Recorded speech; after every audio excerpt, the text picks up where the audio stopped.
Ali, you are muted.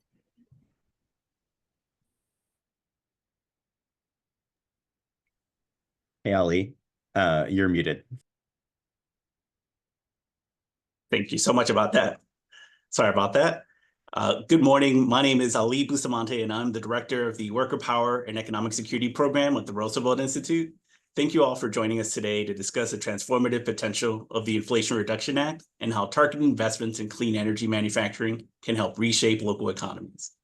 Early this summer, we released a report featuring case studies from Georgia, California, Louisiana, South Carolina, and of course, Michigan, that demonstrate the varying impacts of green investments on communities. Along with the Inflation Reduction Act, the CHIPS and Science Act and the Infrastructure Investment and Jobs Act are landmark pieces of legislation, channeling substantial public and private investments into critical sectors of our economy. The investments are staggering, expected to create over 100,000 jobs across nearly every state in the union, focusing on industries such as battery and solar panel manufacturing, electric vehicle production, and semiconductors. On average, each project will create more than 400 manufacturing jobs, fueling job growth across the country. The large scale of job creation from these investments presents two opportunities to communities. First, it provides a mechanism to drastically influence the stock of quality jobs available in the local labor market. And second, it empowers community stakeholders to leverage local workforce development, education, and training capacity that can ease firm hiring challenges in return for job quality commitments. However, based on workers' experience with the hot labor market during the past 2 years, we should not expect the creation of jobs by industrial investments alone to resolve local structural economic inequities. Understanding where structural barriers exist is crucial for developing comprehensive strategies that ensure all segments of the workforce can benefit from these job opportunities. In the absence of strong federal labor standards, addressing inequities in local labor markets requires purposeful and deliberate efforts agreed upon by firms and community stakeholders.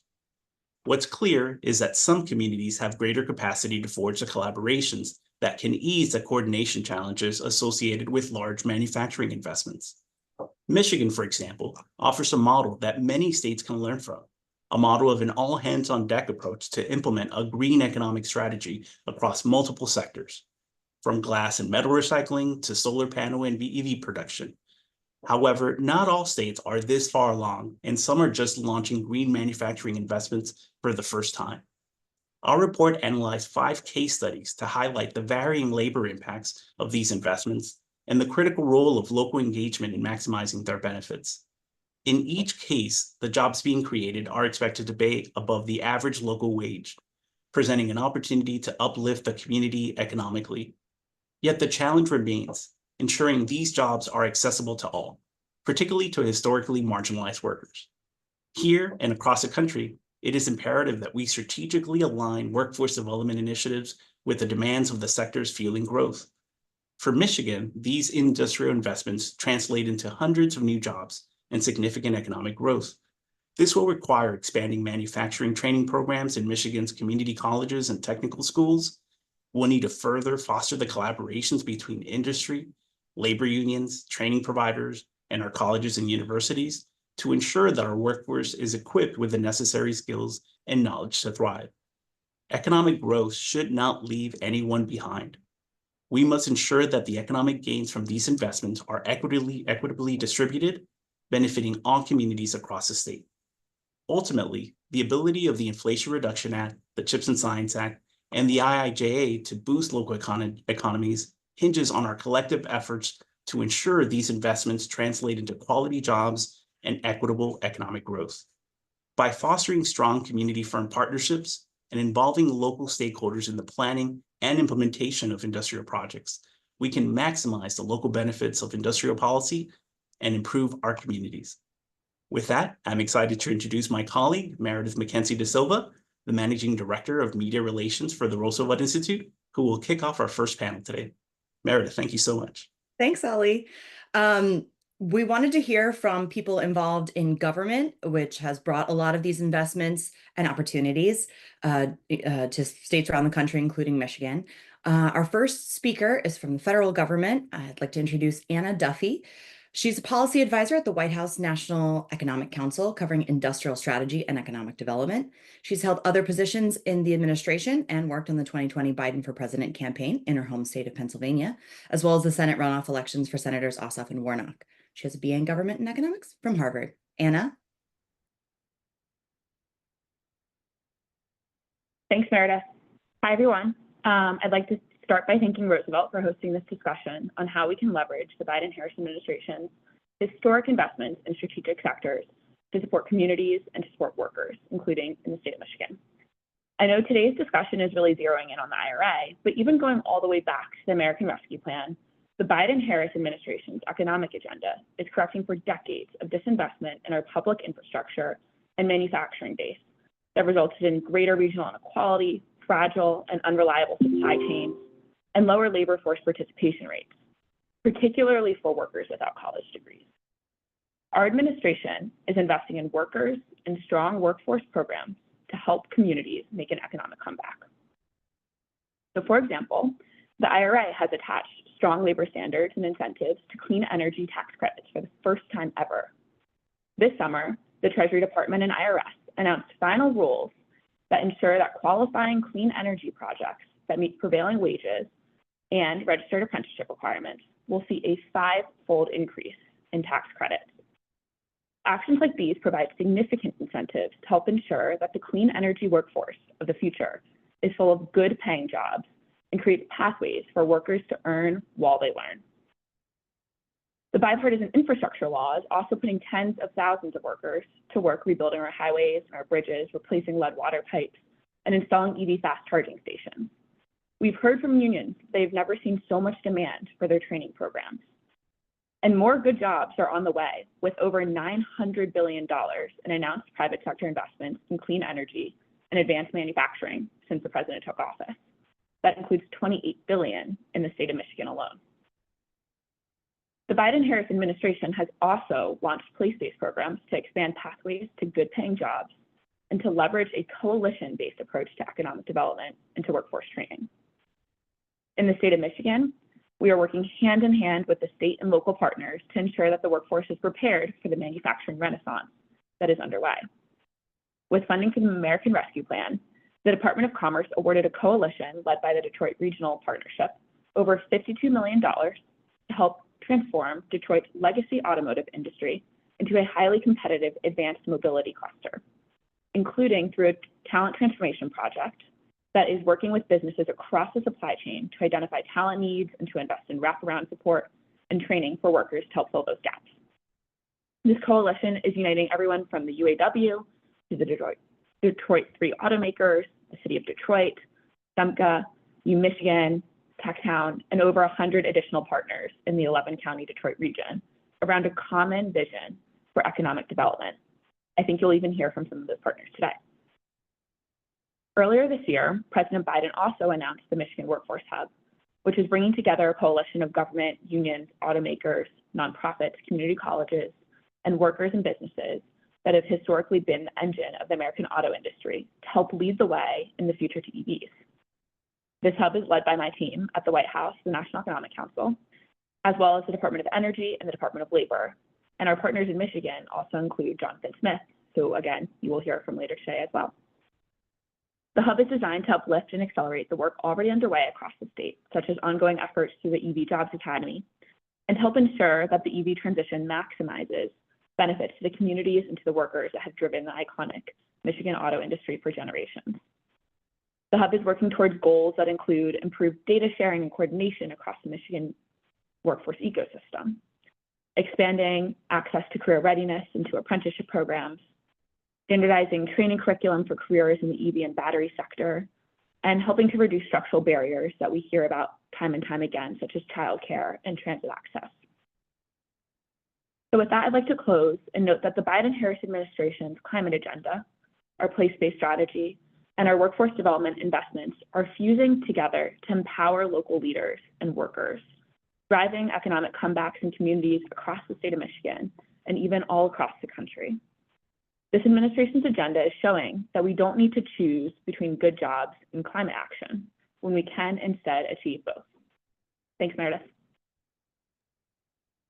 Thank you, Hillary. Or Anna, sorry. My next speaker is Hillary. We appreciate it, Anna. Our next speaker is Hillary Doe, who is an alumna of the Roosevelt Network. Hillary is Michigan's first Chief Growth Officer, which is the first of any state in the country. As Chief Growth Officer, Hillary leads the state's efforts to grow Michigan's population, economy, and reputation as the best place to live, work, raise a family, and start a business. Hillary also served as the executive director of Growing Michigan Together Council, a once-in-a-generation effort to develop a strategy for structural reforms that are designed to grow Michigan's population, boost economic growth, and ensure that Michigan is a place that everyone wants to call home. Hillary, we are so glad to have you here today. Take it away. Thank you so much, Meredith. Appreciate it. And happy to be here with everybody. This is fun. Sorry that we all couldn't be there in person together, but I hope that means there's even more of us getting to chat today. So I was really excited to hear about the event and excited that folks are getting the chance to spotlight Michiganders a little bit today. Over the last year plus that I've been in this role as Chief Growth Officer. I've had the opportunity to travel the state and get to meet with so many Michiganders. I'll speak about that in a little bit, but now over 11,000 folks have contributed to the state's growth effort in this growth project that we've been on over the last little over a year. And that's truly been, the joy of my career. And so much of that work has been really listening to folks' priorities, what they love about Michigan, and what their belief is that is special about Michigan and what we do together in the future.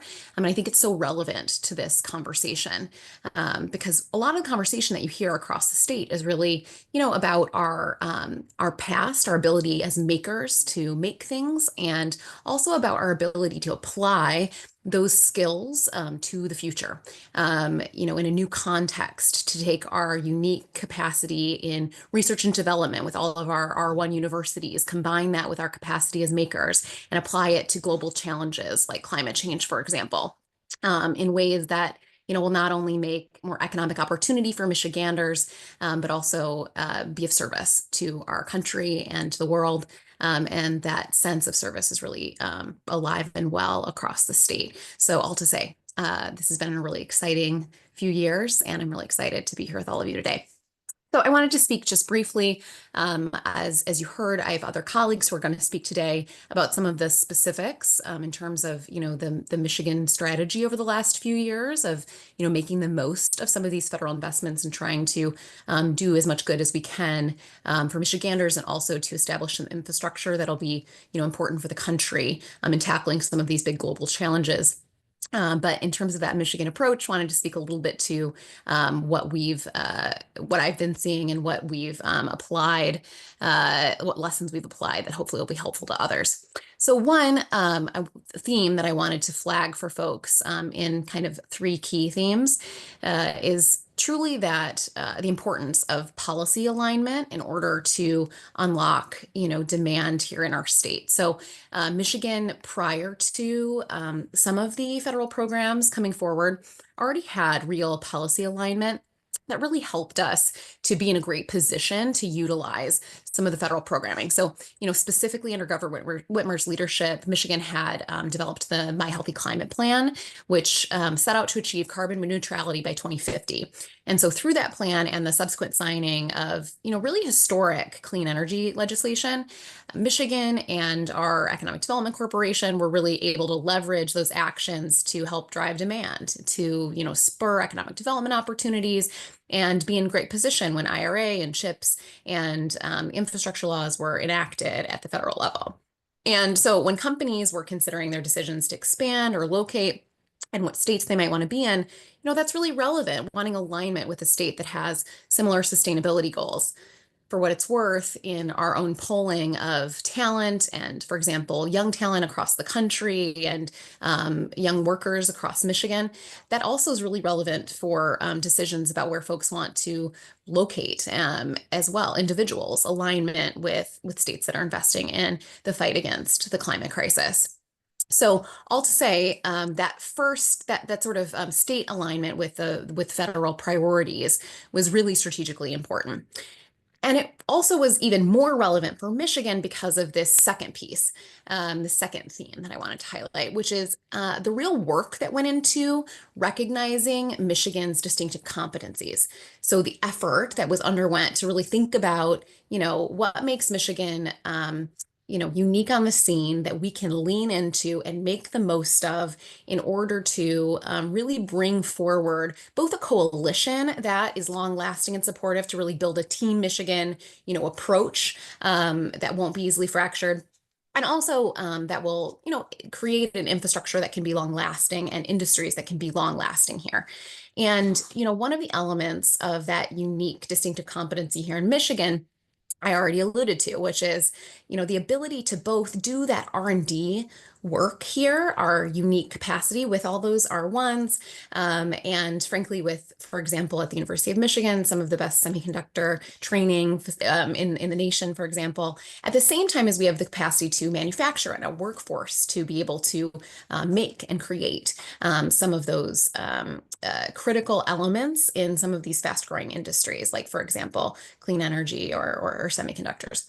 And so being able to do both of those things and have that those same stated goals and policy alignment was really unique for a state in the nation. So having, the capacity to manufacture, that capacity to do R&D, and that policy alignment with these federal priorities really put Michigan in a strategic position to be able to leverage federal priorities, to be able to build coalition, and I think was really strategically important for us moving forward throughout the last few years.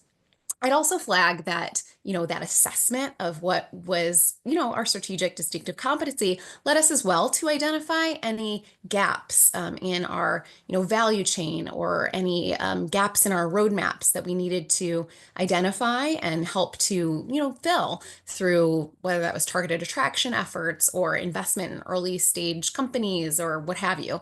And that work, continues. But one of those gaps, and I think, states across the nation are invested in this, was to really think about investment and innovation in our approach towards investing in our most important asset here in Michigan, and that is our people. And as Chief Growth Officer, maybe I'm biased in this area, but making sure that Michigan has the people necessary to ensure that our communities are healthy, that we can maintain, that quality of life that folks want across our communities, that we have enough working age folks to take care of one another, and in order to have the folks needed for these fast growing industries that Michigan is leading and has the right to lead is really, critical. So when we think about investing in our people, we know we need growth. We know that prosperity needs to be shared. And so we need to build systems that ensure shared prosperity. And we know that we need to think about our people as partners in this work, part of Team Michigan. I think so often we talk about coalition being critical, but we don't necessarily ensure that every, Michigander is part of that coalition. And that has not been the case here in Michigan. We are definitely in thinking of all Michiganders as part of that Team Michigan approach. In order to unlock our ability to do even the most challenging things if we're all in this together. So all to say, investing in our people has been a really important part of the last couple of years. And I have other colleagues who are going to speak to other elements of this, but I wanted to highlight a couple that I'm really proud of and I've been closest to.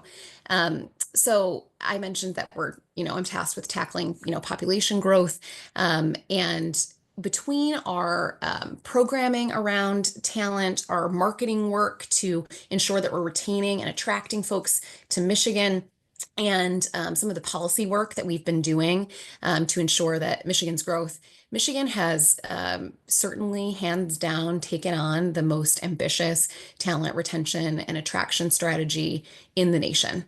And this is a critical part of our ability to leverage federal investment. It's a critical part of our growth strategy. It's a critical part of our strategy to ensure economic opportunity and shared prosperity for every Michigander. Again, that investment and people. Our growth work is retention first, period, which means ensuring that Michiganders that are here in the state are connected to potential opportunities, that we're listening to any challenge that could be between them and building their future here. And we're doing our best to lower those barriers. And so to give you some examples of the ways that we've started to do that, the Talent Action Team, which is a team that's been created at the Economic Development Corporation here in Michigan, the MEDC, was launched in 2023. And they've taken a specific swing at this that's now, been nationally recognized and award-winning by a variety of folks. But one of them was Fast Company's 100 Most Innovative Honors last year, which was really great to see. And they've been working with strategic employers in target industries that have included electric vehicles, semiconductors, for example, and even recruitment around clean energy, to ensure that universities and community colleges, I think they have over 20 partners in the university and community college system, can design curriculum that prepare students specifically for roles in those areas and with specific employers sometimes even in mind, to ensure that we're building a pipeline of talent and workforce and ensure that Michiganders are able to benefit from growth in these fast-growing industries that we're developing right here in Michigan. We've also launched programs like the Michigander Scholars Program to lower barriers to being able to access roles in some of those areas. Those are programs that help to support internships, for example, for a variety of students. And to date, the cohort participants in that program are 61% non-white, 55% non-male. And again, those are in industries like semiconductors and electric vehicles. And representation is a critical part of that program. It also ensures retention with additional retention bonuses to keep folks here in the state and continue building our ability to support those industries long-term right here in Michigan. And finally, we also have been cognizant that representation matters in our outreach. So when we think about talent and preparation of our talent, getting them ready and keeping them here, we also need to think about what stories we're telling. And so a big part of this work has included launching what has now been, we're excited to say, an award-winning campaign to tell the stories of these high-tech careers that are available to Michiganders who are already here and to folks that want to come and join us. In addition to the millions of impressions when we've been talking about roles in these industries like I've been describing, we've also had over 10,000 folks sign up through our jobs portal indicating, hey, yeah, I want to live and work in Michigan in these industries. And that's, a really, I think, critical part of the work, but one that we maybe don't talk about as often. And it's critical that in those pieces of outreach, there is representation. So folks can see themselves, irrespective of what community they might come from and know that they have a economic future in some of these fast-growing industries that are critical and that the whole country is rooting for Michigan to win in order for us to meet our climate goals. And then finally, I already shared that we, have worked and engaged over 11,000 Michiganders in person and getting their feedback digitally to ask them, what they love about Michigan, what's between them and building their future here, so we can build our policy strategy on the back of that insight and include those folks for the long term. And that means that we have, I think, one key, I think, to the way we've approached this is we haven't just launched, for programs that are short term. We've been willing to engage even the big stuff, the structural reform, the thorny work. We've taken on, hey, that means we need to increase median incomes, post-secondary outcomes, place-based investments, because we know those things are relevant when we look at faster growing, peer states. And have already taken swings at, for example, improving our entrepreneurial ecosystem, investments in childcare that have happened, real action that's been taken on all kinds of issues that have been highlighted in that broader growth strategy, because we know they're critical long-term to our economic opportunity, to shared prosperity, and to long-term talent retention and support right here in the state. And frankly, if Michigan wins, we know that the whole country will be able to be closer to meeting our climate goals, and the whole country will be stronger. So those are a few of the things I wanted to share in terms of that Michigan approach.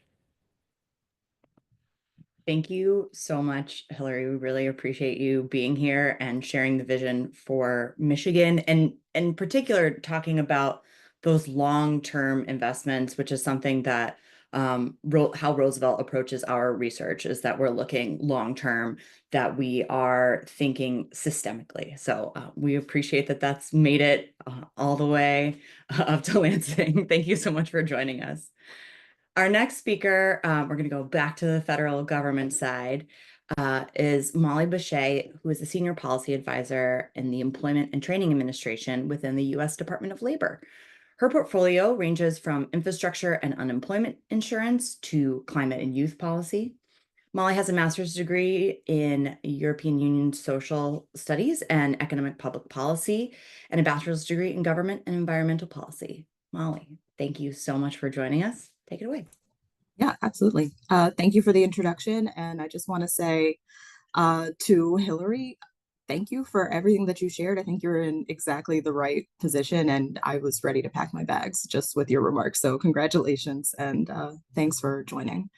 But yes, my name is Molly Bechet. I'm a senior advisor at DOL, and thanks to the speakers who've come before me, I actually can amend some of my thoughts and say a little bit less. I think they've done a really wonderful job in talking about not only the high level, what we're doing federally, and also how the federal government is attempting to strategically partner with folks on the ground, folks at the state level, and make sure that those investments are operationalized and actualized in a way that is lifting up Michiganders and seeing the full intention of the Investing in America strategy come to fruition. So I'll try to be brief, but as everyone else has said, the Investing in America agenda is a historic investment in our nation's infrastructure, communities, and these investments are just truly unprecedented and a fundamentally really extraordinary opportunity to revolutionize not only our physical infrastructure, but the way that our workforce is able to gainfully and galvanize themselves in a way that builds economic opportunity and mobility for whole communities, not just pockets, and especially focusing on communities that have been left behind previously. But within that investment, we do know that there is a gap, and the current supply of infrastructure workers is insufficient to meet the need that Investing in America strategy presents.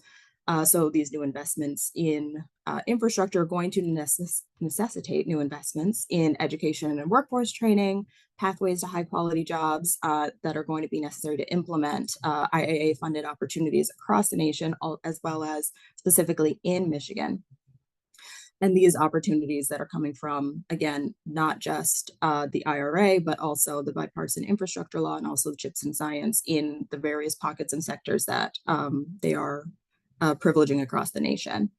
And the way in which the Department of Labor has been coordinated, as you might expect, is specifically in a technical assistance role all across all of our IAA funded partners. So given the Department of Transportation, Commerce, Energy, EPA, and NSF, all of our colleagues in the federal family, DOL has been called upon as a technical assistance expert to bring in the strategy and the implementation arm of how do we make sure that we are centering workers, how are we centering proven practices that uplift individuals, families, and whole communities in a way that also allows us as the federal family and on the ground implementers to make sure that IIA is actualized with integrity, and again, with a mind to diversity, equity, inclusion, and making sure that all of these opportunities and this, again,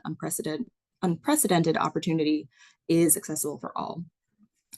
Our acting secretary has given us at the Department of Labor a mandate to think a little bit differently about infrastructure. Often we talk about infrastructure and investments and, you know, the idea of an infrastructure week, an infrastructure decade, and investing in roads and bridges is, of course, essential and fundamental to what we're hoping to do. What our acting secretary has given us the mandate, given us the opportunity to consider is what is the, I'll say, what creates the opportunity for this investment to change the lives of people all across the nation. And she's termed that opportunity infrastructure. In this, the way that the Department of Labor is considering this investment, opportunity infrastructure actually starts with the good jobs, where employers who are involved in infrastructure investments are creating jobs that provide real security and signaling the skills that they need for these jobs early, not relying on a train and pray, not necessarily bringing people in, but genuinely investing in community, in place, and uplifting whole communities through that sort of strategic partnership with trusted community-based organizations, labor organizations, and educational institutions as well. Some of the strongest examples we have of this opportunity infrastructure involves employers and workers, management and labor working together as partners to identify the skill needs and the best ways to develop those skills, and not just for individual jobs, but strategically across the sector and for whole industries. We've already heard previously about registered apprenticeships, of course, the darling of the Department of Labor, and a very key provision within the IRA. And through opportunity infrastructure, we also consider that, if you'll forgive the pun, that registered apprenticeships are the super highways of the opportunity infrastructure and connect industry needs to workers with exactly the skills they are looking for. And apprenticeship programs aren't just one-off trainings, as you all are more than likely aware. They create the steady pipeline of workers with in-demand skills. And these investments not only, from the holistic Investing in America strategy, do just that. There's also a mandate through this consideration to make sure that we're leveraging educational institutions of all levels. Schools, especially community colleges, are really the on-ramps to good jobs. And I think we've seen in Michigan how that's been operationalized across a number of new investments, specifically in EV and in that transition. And these investments are crucial to make sure that, again, the accessibility of these jobs, of these career pathways are, they're accessible. They're able to be accessed by folks who are perhaps in a rural area, perhaps haven't been able to finish formal education or have been disconnected. We're talking about young people, especially since the pandemic, who haven't been able to be connected to the formal education system. That opportunity to reconnect through a community college that is in your local area is really fundamental to creating, again, these equitable pathways that are going to allow for a more diverse and sustainable workforce that, again, is representative of the community where these investments are going to be. Tied into that and vital to this consideration for opportunity infrastructure that, again, builds the bridges and builds the connections for people is the supportive services and wraparounds like childcare, behavioral health care, and the transportation to and from that allows workers to access these good jobs that might otherwise have been hard to reach. Again, these barriers are especially difficult for rural workers, and again, people who may be living in poverty, living in persistent poverty, or otherwise experiencing barriers to employment. So building that sort of connection and the interstitial fluid around the workforce system to make this opportunity and investment and exciting benefit just able to be accessed by folks who have been, whether intentionally or accidentally, left behind in communities that have been forgotten is truly the fundamental of what we hope at the Department of Labor, the Investing in American strategy can be, and how opportunity infrastructure, and specifically how the Department of Labor is coordinating with all of our federal, family, and on the ground partners to make that a reality. With that, I think I will hand back. Thank you so much, Molly. We're so glad to have the Department of Labor here. We're going to turn back to the state now. I'm excited to introduce Jonathan Smith and thank him directly for giving us a little bit the lay of the land and helping us identify some of the right people who should be on the call today. He's the Senior Chief Deputy Director for Labor and Economic Opportunity at the Michigan Department of Labor and Economic Opportunity. He has more than 2 decades of experience in policy development, legal analysis, regulatory oversight, management, stakeholder engagement.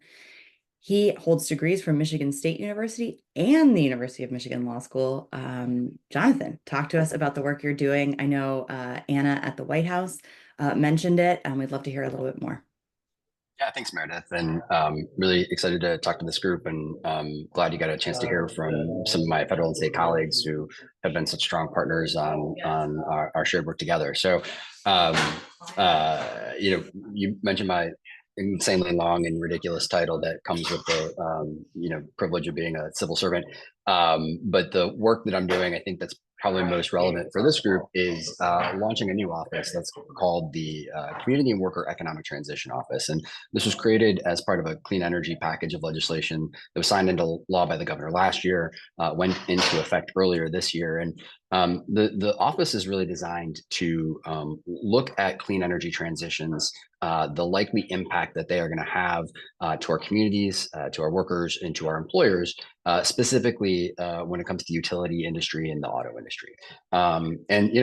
That's as folks are aware, the auto industry in particular is a huge part of our state's economy, 20%.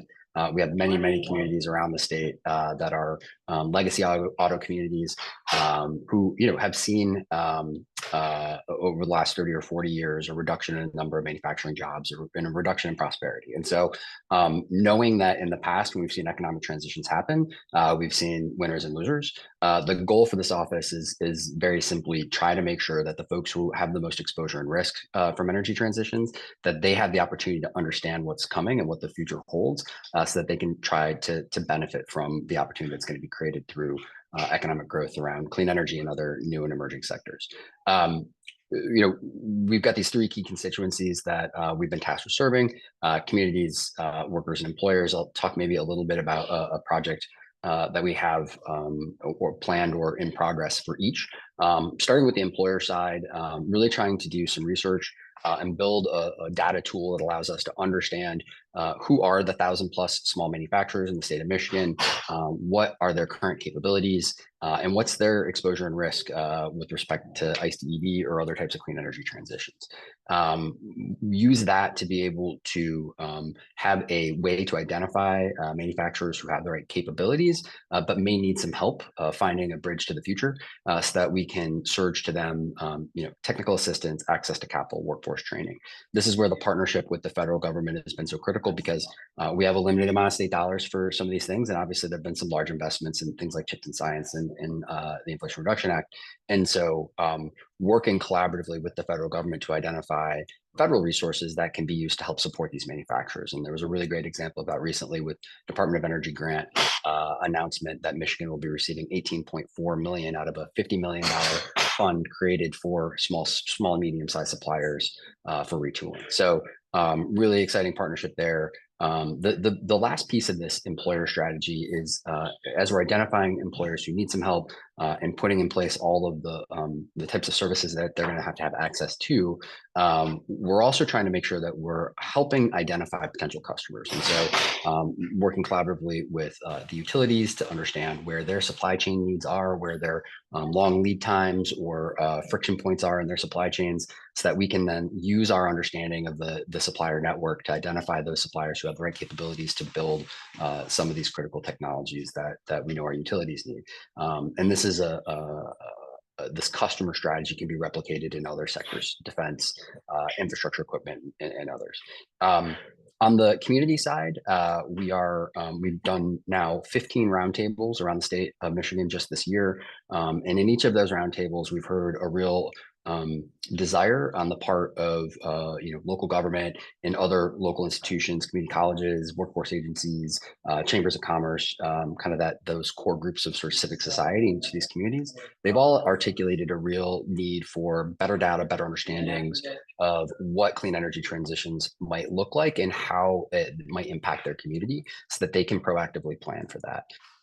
And so we're in the process of, we just had an RFI close. We'll be moving hopefully to a procurement phase soon to bring in some capacity to assist with a project where we'll be producing a playbook for communities, so that we can understand, we can build into this a step-by-step guide for how they can approach the rapid response process that kicks into place if there is a large employer who closes or shuts a plant down. We want to research that process and understand it, document it, so that a city manager or county economic development official has access to the resources to know what to expect in that situation and how to navigate it successfully. But then we also want to put resources into this for proactive planning for diversification and forward-looking economic growth. And so really working with communities to develop this resource, deploying it to communities, and hopefully putting some grant dollars behind building the capacity of communities to use this playbook to do the kind of planning work necessary to be prepared for the future. And then last, but certainly not least, on the worker side, we're very lucky right now, both in Michigan and around the country, historically low unemployment rates. While we have seen some warn notices and layoffs, that's something that happens in Michigan. And right now, luckily, the tight labor market is solving some of these challenges for us. But we know that Michigan has been impacted by recessions in the past. When there is a national recession, Michigan usually feels the impact more acutely than other states. And so we want to be prepared. And so doing some research around what are the critical gaps in workforce coverage? What have we tried in the past and why hasn't it worked? And if we do have a situation where we have a large number of workers that are displaced, how can we put together an assessment of what the most effective programming to help them would be, whether it's lost income replacement or other types of supports, and what would the cost be? So we can start working with the legislature and the governor's office now to help them understand that, in the event we have troubled times ahead in the economy, hopefully that's a long ways away, but we'll have a good sense of what it would cost and what it would take to have better supports in place for workers. So that's hopefully a good overview of the work of the office and what we're working on. There's a host of other issues that we're doing. We're launching an EV workforce hub in partnership with the White House and federal agencies, working collaboratively with other state departments on drawing down federal dollars effectively and blending dollars to help move the state forward. But in the interest of time, I'll stop there with an overview of the transition office, but happy to take questions later.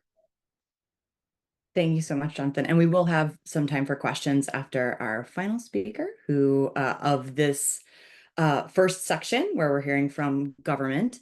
It is my pleasure to introduce another Roosevelter, Keontae Humphreys, who's the Chief of Staff for the Detroit City Council Pro Tem James Tate Jr. Prior to joining the Pro Tem's team, Keontae has worked various positions across the city of Detroit. Importantly for us, in college, Keontae co-founded the Roosevelt Institute student chapter at Kalamazoo College, and she is a board member of the Roosevelt Institute. And she's going to take us through some of the city perspective for the city of Detroit. Keontae, welcome. Good morning. Good morning. I'm so super excited to be with you all this morning. On behalf of the city of Detroit, our mayor, Mike Duggan, and the entire Detroit City Council, I say good morning. And to those who know Detroit, I also say what up, though. It is I think our governor, Gretchen Whitmer, has made it the uniform salute to say that you are, in fact, from Detroit. And so good morning in all those ways here in the city of Detroit. Super excited to talk about this. A lot of people never really pay attention to what's happening in cities. And so to have just a few moments to tell you what's happening right here in the city of Detroit as it relates to the IRA and just funding trickling down into the city is exciting. So some people may have seen the headline, $23.4 million have been allocated to the city of Detroit to bring EV charging. And why is that important? Some of you may recall just a couple years ago, President Biden started a speech with these three words, made in the US, right? Made in America. Well, right here in the city of Detroit, we have technology that is being created, cultivated, facilitated, advancements in EV charging. And we see that now with the reprogramming, the development of the Michigan Central train station. If you've not visited Detroit recently, I encourage you to come out and take a tour.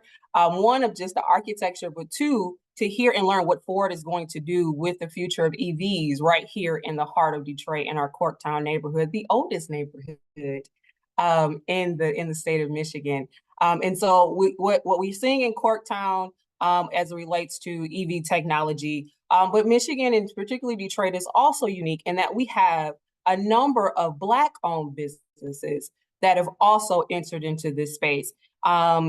with Natalie King and Dudamus Energy Clean Partners, with Carla Walker Miller, who is the CEO and founder of Walker Miller Energies, as well as William McCoy, who is building Veha EV charging stations, Q Johnson, who is a fourth generation auto worker, who recently started a startup that manufactures charging stations. I mean, you name it, we are seeing people of color particularly enter into this industry to do the work that our nation needs us to do as relates to new and upcoming technology.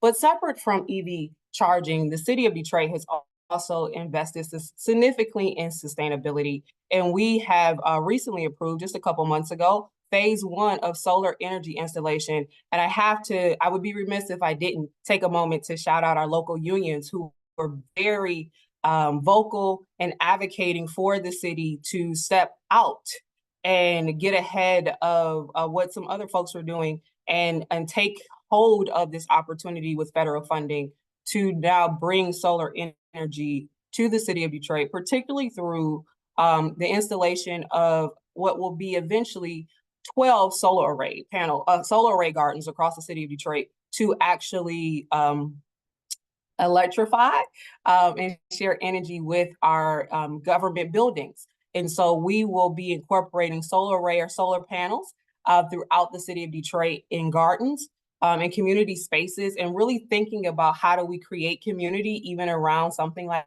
the solar garden, and ensuring that people feel comfortable living and playing around them, going to work around them, but they're really reaping the benefit of what it means to now source alternative forms of energy. And so I share those two avenues to just say that there are opportunities for cities to definitely jump in and be a part of the work that's happening. It's not just the private sector. It is really about public-private partnership and how we can maximize the opportunities that we now have to do this wonderful work. And I think that's my time. Thank you so much, Keontae. We're going to take a few questions here, and I'm actually going to address the first one to you, Keontae, because you mentioned organized labor, and we are going to hear from labor in our next panel. But what are the, including unions, what are the community partners at the community level, right? You talked about neighborhoods that you need to ensure that funds and opportunities like tax credits are distributed equitably and fairly. Like, who do you need to hear from? Who are the other partners in the community? Oh, great question. And so we have several, hundreds even across the city of Detroit. And so we see partnerships with organizations like Doing Development Differently, that really focuses on how do you reap community benefits from public-private partnerships and ensuring that community benefits are a part of the discussion. And so it's one thing to bring a solar garden to a neighborhood. It's another thing to then give a $10,000 grant to each household that's impacted to ensure that they have opportunities for new roofs, new windows, new electronics, refrigerators, microwaves, etc., so that they not only get, the city brings a solar garden, but also that household reaps the benefits, immediate benefits of what it means for this now public-private partnership. And so we have here in the city of Detroit, as I mentioned, Doing Development Differently, that is really focused on community benefits. But then at a very grassroots level, we have leaned in hard here in the city of Detroit on our neighborhood associations, our block clubs. We wanted to ensure that anywhere a solar garden went, anywhere EV charging stations are now going into public spaces, that the community wants them, right? Because we're talking about increasing traffic. We're talking about the impact on pedestrian ways and bike lanes. We're talking about possibly having to take out some bike lanes to be able to put in curbside street parking, right? And so we leaned in very hard through our Department of Neighborhoods, as well as city council offices, to ensure that block clubs, neighborhood associations, our local schools, et cetera, were part of these conversations around infrastructure improvements. Thank you so much. The next question I want to direct to Jonathan. What's one best practice that Michigan has used that other states can learn from in incorporating federal investments and opportunities? Yeah, I mean, I think I maybe say there's two things. I know you asked for one, but I'm gonna give you an extra one. I mean, one is something that I think many states are probably already doing, which is working collaboratively across multiple departments to try to understand how different types of funding for different types of purposes can be blended.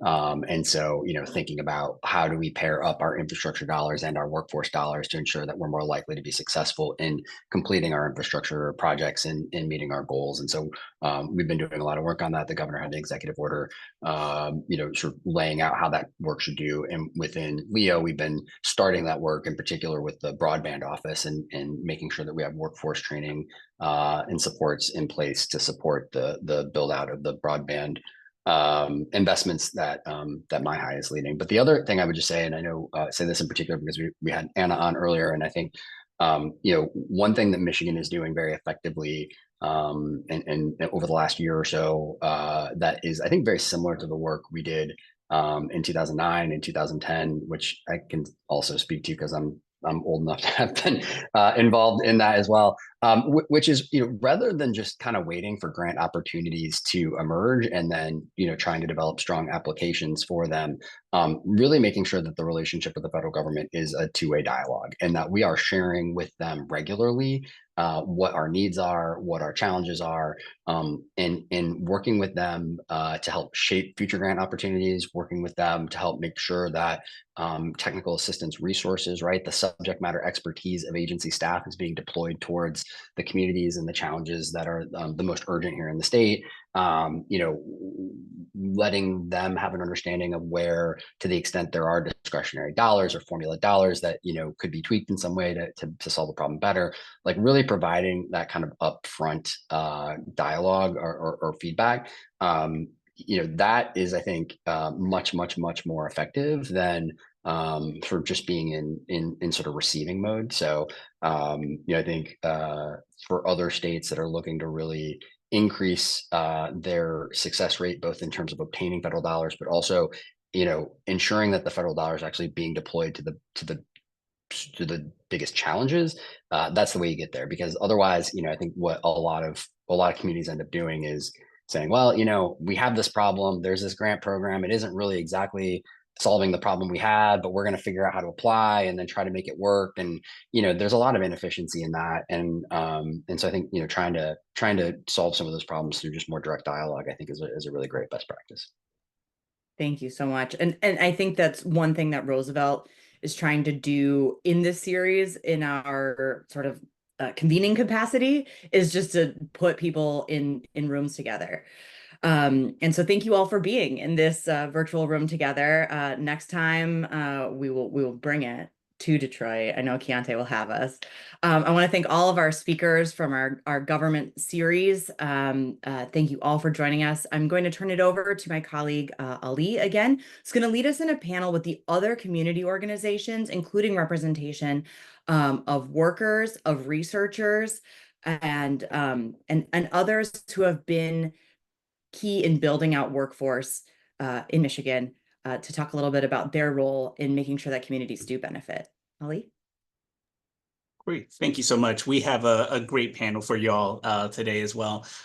Just some amazing panelists. For example, we have Deborah Bayer, Director of Regional Initiatives and Grant Compliance at the Workforce Intelligence Network. Deborah previously served as Vice President of Instruction at Alpena Community College and as Dean of Public Services Programs and Interim Dean of Engineering, Manufacturing, and Industrial Technologies of Oakland Community College. Also joining us today will be Ashley Breitner, Workforce Director at University of Michigan Electric Vehicle Center. Ashley brings more than 15 years of experience in leadership, organizational development, and project management to her role as Workforce Director. She also serves as Managing Director at UM's Economic Growth Institute and a lecturer for Michigan Engineering Center for Entrepreneurship. We also have Chong Anna Kanfora, Executive Director of Michigan's AFL-CIO Workforce Development Institute, where she supports investments in the current and future workers of Michigan. Chong Anna previously served as Executive Director of Michigan Community Action, representing a statewide network of anti-poverty and nonprofit organizations, and as a Director of Rapid Response for the Michigan Department of Labor and Economic Opportunity, leading the state's dislocated worker team. And last but certainly not least, we have Ken Whitaker, Executive Director of Michigan United, a native Detroiter. He has spent over 16 years fighting for racial and economic justice for the 99%. Ken is a longtime community organizer and former Movement Politics Director at Michigan United. For the past 10 years, he has played key roles in local political races throughout Detroit and worked as a legislative aide in the state legislature. Thank you all so much for being part of this conversation today. Really excited to just have some of your different perspectives in how you've experienced workforce development over the past few years. One of the questions that I kind of wanted to jump in with is really looking at, start with you, Ashley, and if you can kind of just speak to some of the experiences you've had in fostering some of these community relations as it pertains to workforce development. Yeah, thanks for the question. That's a great question. And great, thank you for having me here today. I'm super excited to tell you all about some of the great work our team's been doing.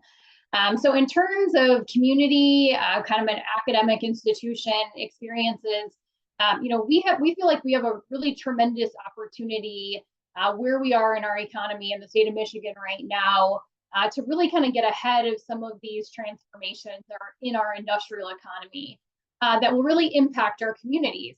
It's not just the people that work in the factories that are seeing these shifts or transitions, but also, it's our communities that are going to see an impact, whether that's a loss in tax revenue or other impacts. So through the Economic Growth Institute here at the University of Michigan, we have a tremendous opportunity, for example, through one of our projects that's actually funded by Department of Energy's Vehicle Technology Office, to really get ahead of this transition in our industrial economy. So with that project, for example, we're digging deep with 11 communities throughout the state of Michigan right now in order to leverage the resources of the university. The universities are tremendous assets and resources in economic development. We have a lot of access to resources that we can help support our communities with. And so through that activity, through those 11 communities, we are working directly with those community stakeholders to understand where their needs are in this industrial transition, digging deep to understand where we can pair resources with those needs, and ultimately working to develop a series of workforce development solutions, technical assistance solutions, to really directly support and get ahead of where they're going to see some of those impacts. Great, thank you so much. And as you kind of mentioned, just the importance of engagement is, I think, a critical, I think, theme in a lot of the discussions today.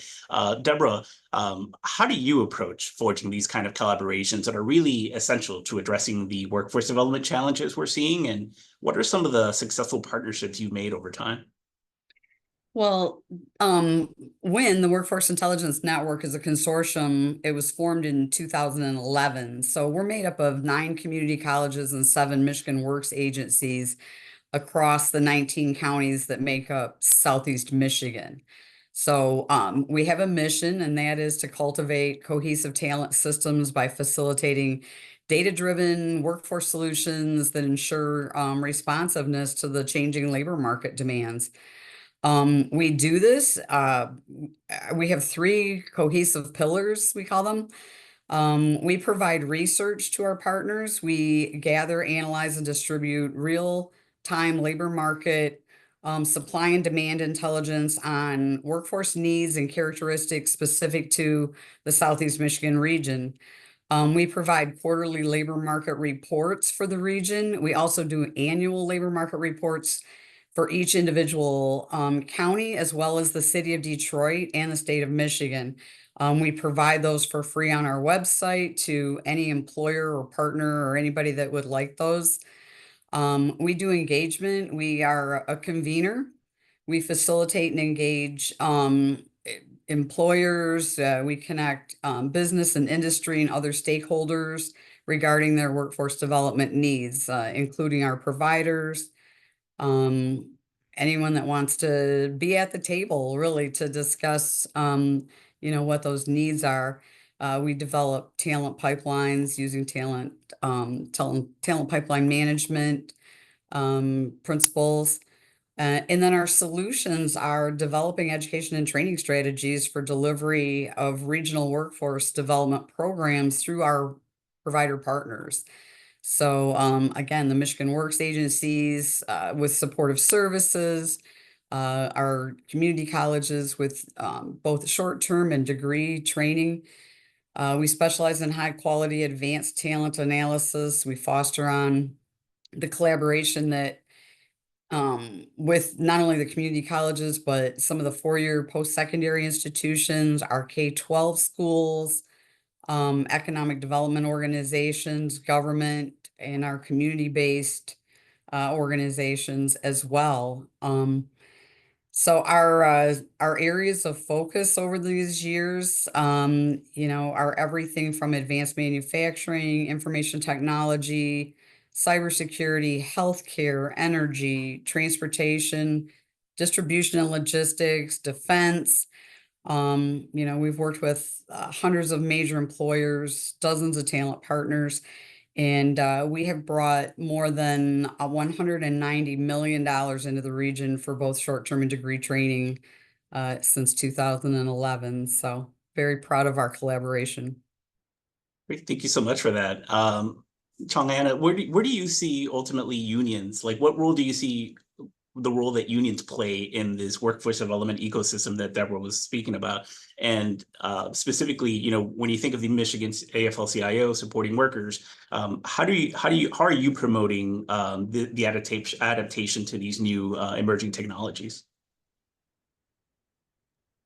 Thank you, Ali, and thank you for the opportunity to join you all here today in this discussion. I really appreciate Roosevelt Institute organizing this forum.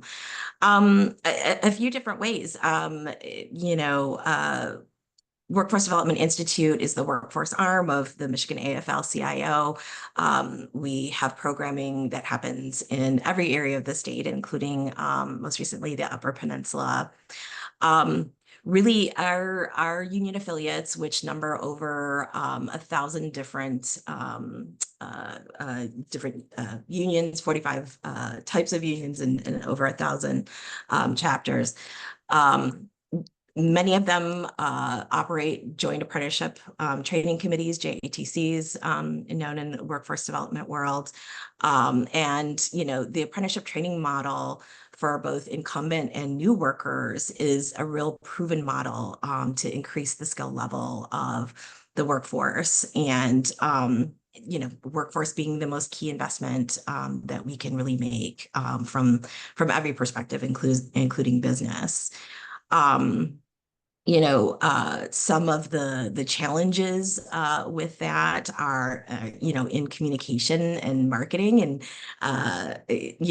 helping folks understand, new workers who are new to the industry, like green manufacturing, helping them to really understand the career pathway for this work and what it can look like.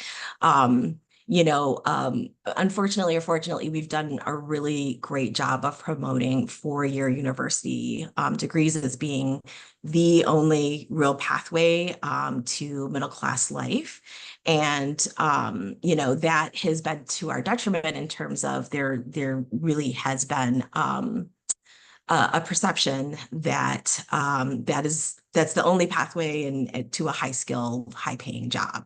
And so some of the ways that unions, can help with that and do help with that is to really, they're out in the community. We are community organizations, right? Helping to demystify the work and really, try to do that outreach in the community, holding various, events, partnering together with other types of community organizations to, really uplift the fact that there are many, many opportunities for young people or even career changers. And to really promote those different pathways. I think that the state and the federal government are, definitely ramping up their efforts of the messaging out there about what those opportunities can look like, and backing up that messaging with investments, historic investments into the earn while you learn model, which has been incredibly helpful. I just think that there's more that we could do in terms of reaching the key influencers of young people and career changers, in terms of really educating guidance counselors and the moms and dads out there, the aunts and uncles, who can have a better understanding, sort of like open up the black box and help them understand what resources and advantages are available. Thank you so much for mentioning that. One of the things that we, in talking to folks, in Georgia as well as Louisiana about these kind of workforce development issues that we've come across is this idea of it's really hard for folks to get into these particular types of occupations, particularly manufacturing, when they don't necessarily have either a familial tie with folks in those jobs, or folks perhaps don't necessarily look like them, and so they might not see themselves in these jobs. What do you think is essential to kind of like just cross those barriers and make sure that, these opportunities are really, truly accessible, and that, populations and communities that have been historically underrepresented in these jobs, that they actually, have greater connection to these roles, to these potential job opportunities? I can. Yeah. Go ahead. Go ahead, Tanya. Okay. I was just going to say that, the organized labor has a deep history in terms of and connection with the advancement of human rights and civil rights. So equity is really at the heart of, the organized labor movement. And, we have many constituency groups like the A. Philip Randolph Institute, Coalition of Labor Union Women, Pride at Work, and many other groups that have been really on the leading edge of promoting the concerns of Black workers, women, Latino workers, members of the LGBTQIA community, and really have done a lot of organizing efforts to increase the participation of marginalized workers in the democratic process, and pushing for pro-worker policies. I would say that the historic investments in infrastructure and green jobs and chip production, and support for electric vehicle manufacturing, and the consideration for the ICE workers, right? The ones that are going to be impacted by the industry change, is really a result of the fact that we have an administration that has really been listening and really been making a proactive effort to engage with workers and workers' voices, organizations like Working for America Institute, which is our national equivalent at the federal, or the AFL, the National AFL-CIO. That's been reflective of the fact that, you guys are really listening. And I would say at the state level, only Governor Gretchen Whitmer would be second to, the Biden-Harris administration in terms of being and implementing and really intentionally crafting policy that is pro-worker, and with the end in mind that to make the pipeline more equitable. The investment in pre-apprenticeship and the recognition that apprenticeship readiness is a key way to make sure that workers that have been in the past marginalized, have that opportunity to become familiar, to become prepared, to work on any sort of remedial needs, and to overcome barriers, structural barriers that we know that many, members of marginalized communities encounter, in which, make it challenging to access, good paying, not jobs, but careers. No, and Ashley, I know you wanted to add to that as well. Please go ahead. Yeah, you definitely took a lot of the key points that I wanted to share also there, Chong-Anna. But what I would also emphasize from our perspective in terms of the Electric Vehicle Center and how we're making sure that our workforce development training opportunities are reaching all of our underrepresented populations. The theme is partnerships, right? We know that the best way in which we can make sure that we are truly designing programs and solutions and reaching those underrepresented populations is through partnerships with our community-based organizations that are known, trusted sources in our communities that our underrepresented population are comfortable sharing, where there's challenges with what we're developing, where there's opportunities for us to build on, so that we can make sure that from the beginning, as we're designing solutions, we have those populations at the table in the design process. We're not designing something today and then 6 months from now having to try to fix it because it's not working to reach all of our populations. And so making sure we have everyone at the table in the design process is critical to us. In the EV Center, we actually have members from our Office of Culture, Community, and Equity as an integrated part of our team. In every staff meeting, in every conversation we're having about solutions or partnerships we're forming, and they ask us those tough questions, right, to push us and make sure that what we have those effective partnerships developed, and we're really working to develop effective solutions in an equitable way. If I can add, just please go ahead. Sorry, go ahead, and then I'll go. Yeah, if I can add, I echo everything that's been said so far. And one of the things that we really focus on with our Michigan Works agencies and our college partners is providing the support services that go along with programs. So by braiding grants, braiding funding streams, WIO and things like that, we're able to provide things like childcare and transportation so that folks can be successful in a training program. Targeted outreach. We've partnered recently with Leo, Labor and Economic Opportunity, and anyone that we can. But a recent Leo event targeted specifically women in apprenticeship. Our little internal motto these days is we're creating an apprenticeship ecosystem in Southeast Michigan. We've been working to teach others how to be intermediary sponsors so that small businesses don't have to focus on, the work of developing their apprenticeships and everything. So we have all those resources to put it together for them. Some of the other things that we're doing too is our job centers. There's many of them have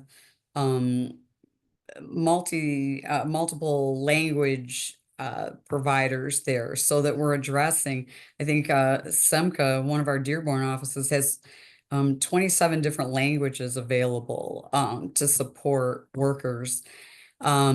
Removing those barriers has just really been key. Partnering with Michigan Rehabilitation Services for disability support, and it could be anything from needing a blue screen on a computer. So looking at really all of those things that go into making someone successful or helping them to be successful in a training program. So just paying for tuition doesn't always get folks there by far. So. Yeah, definitely not. I definitely co-sign everything Deborah and Ashley have said. And I just wanted to add that, you know, my academic background is training is in sociology, and so I have a great love for data. And so this is a great panel to be on for fellow, you know, data nerds and people who really believe in studying in problems. I think one of the important pieces to ensuring that our workforce development ecosystem stays innovative is to invest in studying and collecting that data. You know, we have dozens and dozens and dozens of joint apprenticeship training committees here in Michigan, as well as, you know, WDI, who works closely with those JATCs. And, you know, they've been doing this apprenticeship training for decades. And then, you know, new investments into that existing infrastructure give us an opportunity to grow that apprenticeship ecosystem and scale up and to make those innovations around equity, like providing more supportive services, really identifying early on what potential barriers that apprenticeship prospective apprentices and then existing apprentices, have, particularly in the beginning of their apprenticeship. We've got to study recruitment and retention. We really need, I would love to see, more dollars pointed at this issue so that organizations like WDI and WIN and University of Michigan and our other academic institutions out there can really partner together and really gather that robust data. There's not necessarily a need to reinvent the wheel, but really to pour, investment and resources into an existing infrastructure to help us really scale and tweak the direction in which we're shaping the programming by giving us those resources to be able to study what's really going on under the hood, if that makes any sense. Yeah, I would follow that along with focusing on the pathway. We're doing a lot of work right now with the K-12 CTE programs. Michigan's developed the Michigan Apprenticeship Readiness Certification that we're trying to embed now in many of the CTE programs for recognition of prior learning into the college programs, so that we're not repeating things that we don't need to. Pre-apprenticeship programs, working with employers to actually recognize that pre-employment training and education and things that they've had focused on specific industries, so that there's an alignment already. We're not out searching, it's really targeted recruitment, if you will. And then again, and retention, focusing on upskilling the folks that we have in the workplace. When you have someone that's been in your workplace for, 5, 8 years, and we talk about retention, the way to retain them is to keep them current with the technology. Stop sending them, out of the workplace.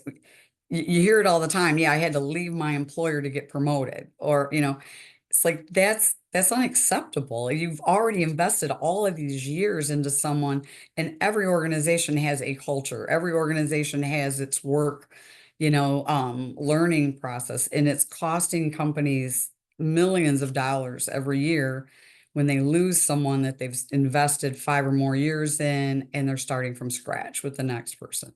So we really have to think about that entire pathway. I hate to call it just a career pathway, but it's really life pathways. What are we doing from education through a career, and focusing on those steps along the way?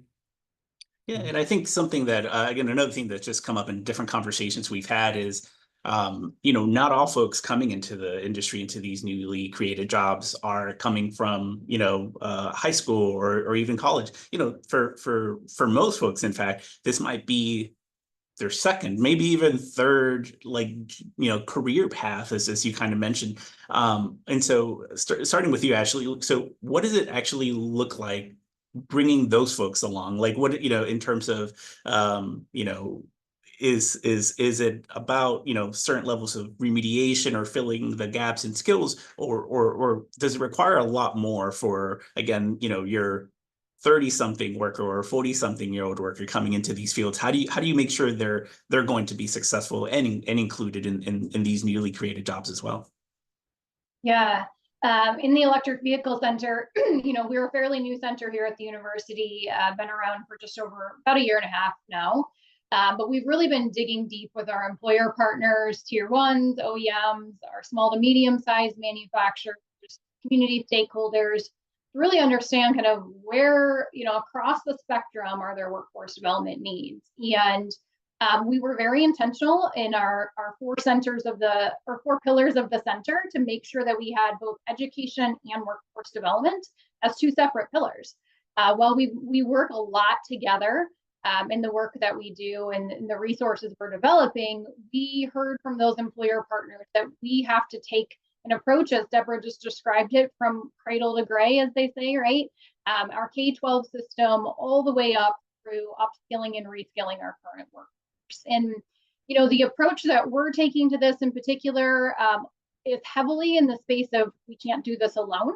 I think, it was mentioned on the beginning of the call, we know that four-year degrees are not the solution for everyone. And so we really want to make sure that we are leveraging the resources that we have to make sure yes, there will be, there are solutions that we're developing today, such as undergraduate, graduate, reskilling programs and whatnot, but also the kind of this train the trainer approach, right? So how can we leverage the resources we have here within the university system to train our community college partners in particular subject matter expertise areas where we can support them?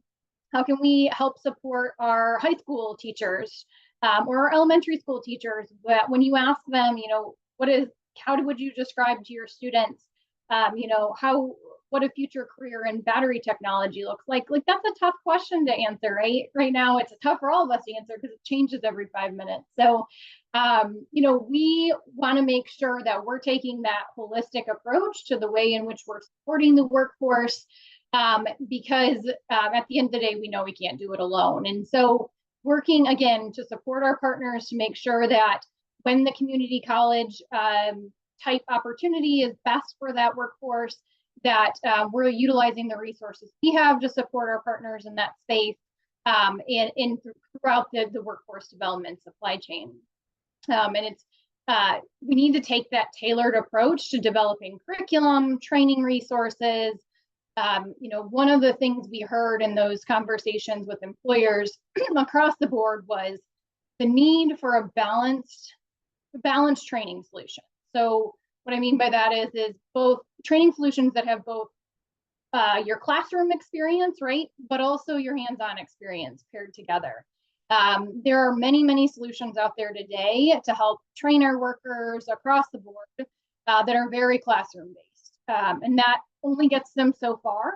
The workforce and our industry partners really need that hands-on experience, which in things like battery management systems is a really difficult thing to do, right? Not always the safest space to test things out. So we have to be innovative. We've got some great things going on across the state here in order to get our workforce, whether it's in getting them early in the K-12 space, excited and engaged, up through reskilling to create those hands-on experiences and meet the employer needs. Great, thank you for that. I will also open it up for any folks just tuning into the webinar to please post questions if you have any on the chat, and we'll make sure to get to them. I know we have a few in the pipeline as well. One thing that I did kind of just Ashley, you mentioned battery manufacturing. Would be remiss to not mention the Department of Energy partnered with the United Auto Workers and really creating this battery workforce initiative. So making sure that there are these support systems in place to really as you kind of mentioned lead to this kind of innovation that is really necessary. And Deborah, earlier you mentioned just the critical necessity of braided funding. I've heard that phrase time and time again, because it really reflects the necessity to leverage any and all resources that you can have. Thinking of the inclusive and workforce programming and that is really making sure that folks do have a foundation to succeed. Again, not just as was kind of mentioned, not just that folks can enter the programs, but that they have the sufficient support systems needed to ultimately complete them and get into good quality jobs. What else do you all see, and speak, starting with you, Deborah, in terms of what's needed to really fulfill that promise, to create this kind of like really robust system where, is it additional funding? Is it coming from the federal government, the state? What does it ultimately look like to you all? Yeah, I don't think any of us would ever say we don't need funding. That's a constant, obviously. I think, some of the things that we've really been focusing on and that we need to focus more on is recognizing competencies. There's folks that have been doing some things for years, and yet we want to put them back into a long-term program where they learn how to write, a 15-page paper. It's like, thinking about what our training and education programs look like to make them successful. And again, when we talk about braiding services, some great opportunities over the years have been things like we had an education grant through the state where we could combine it with folks that were getting short-term training to pay for the programs themselves, and then we could use state grant dollars to pay for transportation cards or daycare for those short-term trainings. We've put hundreds of people through CDL in the last couple of years through our Industry Infinity, our One Workforce grant, which is huge to the supply and demand in our area, to be able to really move things.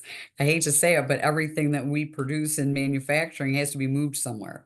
That requires a CDL. So those are things that we need to think about is really focused.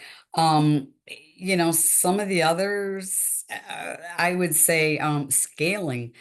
Our consortium is working with all of the 28 community colleges across the state on a scaling online platform to deliver battery technician training starts from Henry Ford College. They're the host college delivering, an 80-hour battery technician program.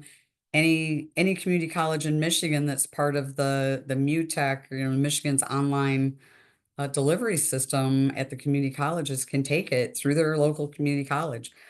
So it's just finding ways to reach all of the audiences. And wow, I don't know. We meet, we have a board of our partners. We meet, we discuss all of these things. We target our grants to what are those gaps. One of them right now is Apprenticeship Building America grant focused on pre-apprenticeship and the non-traditionals. We've focused for many years on apprenticeship in advanced manufacturing and things like that. That's not our only need in Michigan. I can't even tell you how healthcare apprenticeship is exploding for us right now through our Health Careers Alliance collaborative. We're putting out now, surgical technicians and an LPN program all through scaling online and developing these apprenticeship programs. Because when someone is working in a hospital as a CNA or something like that, they can't just leave to go to nursing school. They don't have an income. Like you said, we're talking about the 30-somethings, you can't afford to live on a CNA or a medical assistant, just like, a line level production worker sometimes in a small manufacturing company. You're not going to be able to sustain that for the rest of your life. So what do?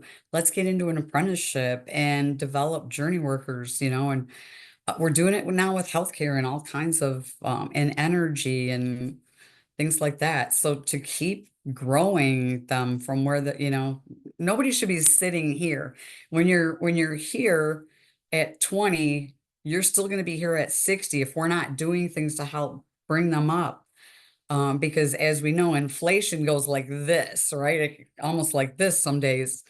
But, so we have to keep folks, the training and the education, it can be focused on anything from a 2-hour online program that helps somebody advance in their job to, like I said, going through the degrees. I'm a perfect example of somebody that started in an occupation and took 10 years to get an associate degree, a few more years for a bachelor's, and then a master's. And I've retired 3 times. My last real retirement was as a vice president of a community college.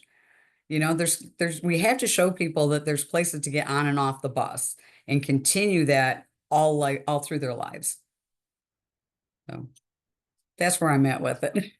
No, thank you so much. And again, I think that is just a great way to put a cap on the panel in terms of just, there is no cookie cutter solution, obviously, but I think, just from our conversation today, we do have a full set of knowledge of like the different practices that we know are really going to move the needle. And I think it's really about making sure that folks are aware with that, making sure folks that the collaborations are in place, that the support and funding is in place, that that we're really all, again, just like having a all hands on deck approach to making sure that workers, again, are able to succeed, again, not just at obtaining jobs, but really at having these kind of fulfilling careers as well. I really do want to thank you all so much for being part of this panel today. Did want to go ahead and kick it off to our for some closing remarks from Zachary Collidan, Chief Infrastructure Officer for the state of Michigan. Zach was previously Governor Whitner's Public Policy Counsel before joining the executive office. He was an associate at Peterson, Belknap, Webb, and Tyler LLP, and served as a law clerk for U.S. District Judge Edward R. Corman, a former Roosevelt Institute alumni. I can't think of a better person to close us out with this discussion. Zachary, please take it away. Hey, thanks so much. Can y'all hear me? We're good. All right, sounds like you can. It's a real delight to be here, and I'm sorry that you guys couldn't make it in person. This is the most beautiful September in Detroit since I moved here in 2018. So you guys are really missing out on not making the trip this time. So I'm gonna kind of conclude on a fairly high level because that's where I live these days. I head up the Michigan Infrastructure Office as Chief Infrastructure Officer for the governor. And broadly speaking, our role is to make sure that the governor's priorities relative to transportation, clean energy, broadband, and the like are achieved in large part through leveraging federal investments. So we come up with strategies to kind of help the state sort through the practical challenges associated with pulling down federal funding, and also help empower both, state agencies, local governments, and folks who want to make investments in Michigan, and community stakeholders to figure out how to build a capital stack that will pull down federal money and ultimately bring the kind of transformative projects to Michigan that we've all been talking about today. So I wanted to back up a little bit and talk about why this moment is different than anything that's happened in my lifetime. And for any older folks on the call, anything that's happened since roughly the first Bush was in office. Going back to the mid 20th century, Michigan was in the midst of a transformative economic boom. That doubled our population every 10 years in this area, and skyrocketed incomes, helping people reach the middle class at levels never seen before in this country. Really a remarkable moment. And for understandable reasons, the lesson that the Michigan policymakers and leaders took from that was that our manufacturing strength was the key to prosperity. Unfortunately, that set us up poorly for the Reagan era for a bunch of reasons, right? Like, it's not just the kind of conservative policy revolution that occurred under Ronald Reagan. It's also the fact that the Cold War ended, and the kind of inherent skepticism of dependence on global supply chains evaporated in the wake of that transformative global event. And so what that led to was disinvestment in the manufacturing sector in the United States at a federal level, and that ultimately trickled down to prosperity at the state levels. Michigan's investments in manufacturing as a state were not sufficient to counteract the national trend of disinvestment in manufacturing and the decline of that sector. And so that has led to stagnating wages as Michigan has fallen from, the very top of the prosperity pyramid here in the United States to, the lower half over these last 40 years. But that is changing, right? And for good reason. We have seen the rise of China as a global superpower that reminds us as a nation why domestic industrial strength is key to maintaining our position as a global leader. And also that it's key to maintaining middle-class jobs.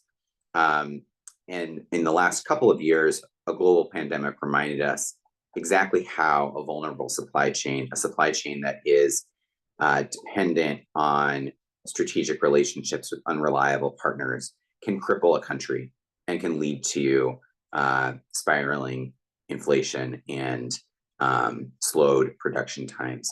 So all of that has created an incredible opportunity, right? The Biden-Harris administration recognized this circumstance and responded by passing 3 transformative bills that invest in America: the Bipartisan Infrastructure Law, the Inflation Reduction Act, and the CHIPS and Science Act. And each of these create an opportunity for Michigan to capitalize on our existing strengths, our strength in manufacturing talent, our ability to make things, even as we continue to invest in education and talent and diversifying our economy, investing in things like biotechnology and startups. We've got a workforce here now that's able to make the things that this country needs, and we're ready to capitalize on that opportunity.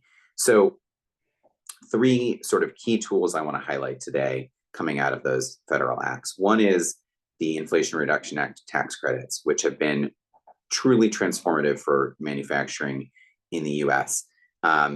We are seeing triple the amount of manufacturing investment today that compared to what we were seeing before the Inflation Reduction Act was passed, even zooming out past the pandemic period. So it's sort of that 2017 to 2019 era. And that is largely due to the renewed confidence in the United States' ability to build a clean energy powered economy. The US has made strategic investments in building a domestic battery manufacturing supply chain, and we'll see later this month the announcement of battery manufacturing and materials processing grants to domesticize that sector. And then finally, the CHIPS Act's investments in the defense industry, and particularly in semiconductors, creates sort of the third leg of that opportunity that I want to highlight. As a result of this, so far, Michigan is number 1 in the country in leveraging Inflation Reduction Act tax credits to build transformative projects. That's led to $26 billion of investment announced, creating 21,000 new jobs. And many of those projects are breaking ground all across the state. So, how are we doing this? We are taking big swings to bring these projects to Michigan and use them as a platform for implementing our economic vision and our values in our economy.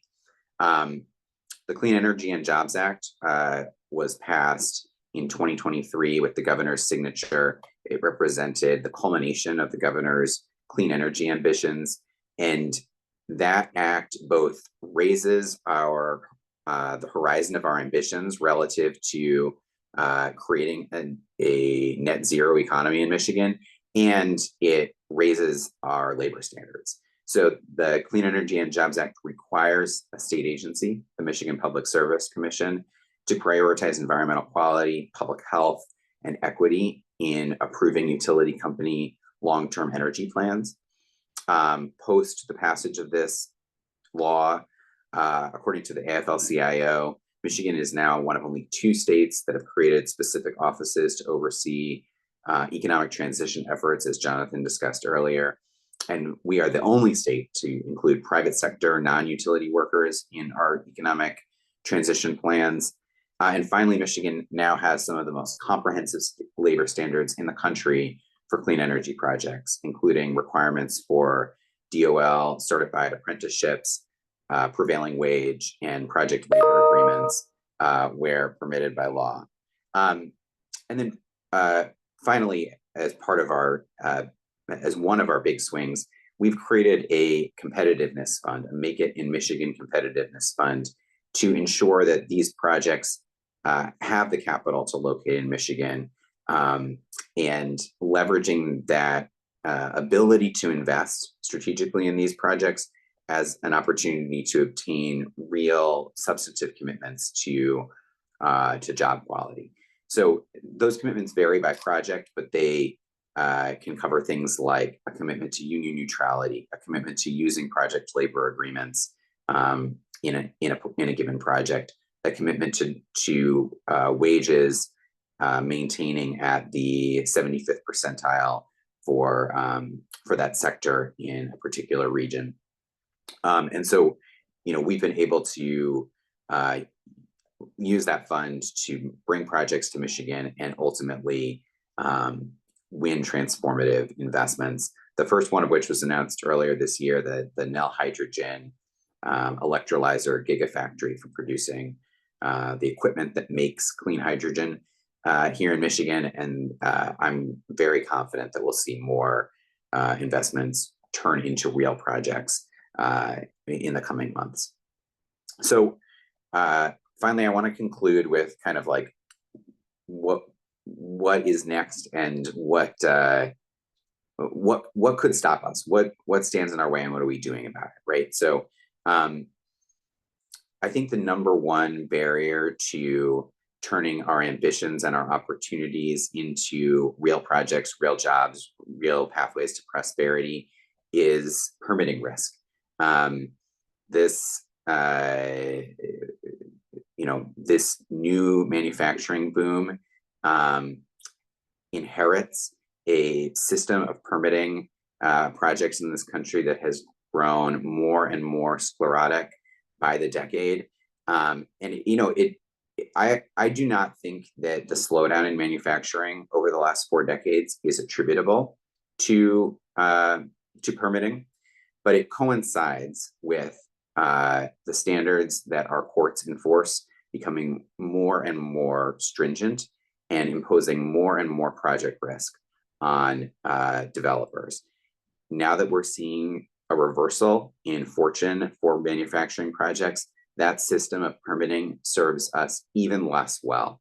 And so that is not only a state level risk, it's actually probably primarily a risk imposed by federal law. And that's one that I hope we see addressed at the federal level in the coming years. We have taken action through the Clean Energy and Jobs Act to address permitting risk at the state level. Michigan was one of the riskiest states to cite a solar or wind project in the run-up to the passage of that law. But through the process created by Clean Energy and Jobs Act, we now have a state-level permitting process run by the Michigan Public Service Commission, which balances the benefits of large projects like good jobs, lower energy costs, and a pathway to a zero energy economy with local concerns around land preservation and traffic, rather than allowing a single body at the local level to block a project, often backed by right-wing activists that want to thwart the development of clean energy in this country. Second, beyond permitting risk, the project risk associated with changing economic conditions remains a major risk. And that's particularly true if the permitting risks and the talent risks that I'm about to discuss slow projects down. So the more the projects, the more time that elapses between the announcement of a project and the ultimate groundbreaking, the more conditions in this country, interest rate risk or broader economic risk can derail these projects. Additionally, risk from the industrial policies of other countries. China is fighting back hard on our efforts to build a domestic clean energy industry. And then finally, the talent risk, that the possibility that companies might not be able to hire the skilled workers they need. And those can be addressed head on through project labor agreements at the outset of projects. And obviously we're working hand in hand with our labor unions and the companies coming to Michigan to try to lock those in and eliminate that risk.